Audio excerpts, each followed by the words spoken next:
पिनी गाड़ी रियो निकालूं साथ में जाना। सिंध के मशहूर फनकार मुमताज मौलाई ने सिंधी कौम से माफ़ी मांग ली। हम सिंध में रहने वाले सिंधी मेहमान नवाज हैं। सारे कलाम से मकबूल गुलकार मुमताज मौलाई पर सोशल मीडिया पर शदीद तनकीद की जा रही है।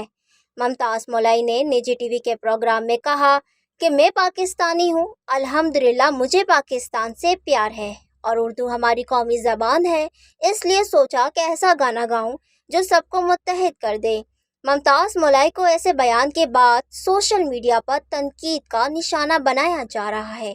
सोशल मीडिया पर अक्सर लोग कह रहे हैं कि सिंधी हमारी कौमी ज़बान है, क्यों ना कि सिंध की सरजमीन की ज़बान है। सोशल मीडिया पर यह भी कहा गया कि उर्दू आपकी कौमी ज़बान है, लेकिन हमारी सिंधी ज़बान ने आपको इज़्ज़त, शोहरत, दौलत, बंगले और गाड़ियाँ दी है, लेकिन आज आप इस ज़बान से इनकार कर रहे हैं।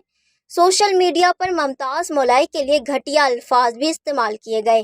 मुमताज़ मौलाई ने अपने अल्फाज पर माफ़ी मांग ली है। दोस्तों, मां इलाही सिंध सां प्यार कंदो आहियां। मां सिंध जो ॼाओ आहियां, सिंध जो पुटु आहियां ऐं मूंखे लखे इज़तूं हिन सिंध धरती मां मिलियूं आहिनि ऐं हिन धरती सां मुंहिंजो जीअण मरण आहे।